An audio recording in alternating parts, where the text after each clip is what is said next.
Hello everyone, in this video I will show you how to allow or deny change system setting permission in Samsung Galaxy S24 Ultra. So before starting the video, don't forget to subscribe the channel and also press the bell icon. So first of all, open settings. Now in settings, scroll down and here click on apps. Now in apps, click on this three dot more icon and from here click on special access.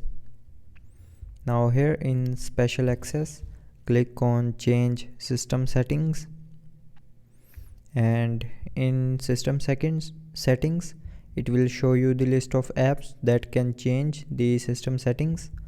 So if you want to deny a app to change system settings, then turn off its button, and if you want to allow the app to change system settings, then tap on its button to turn it on.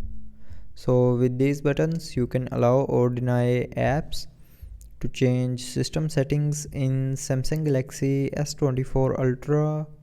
So I hope you liked the video. Thanks for watching.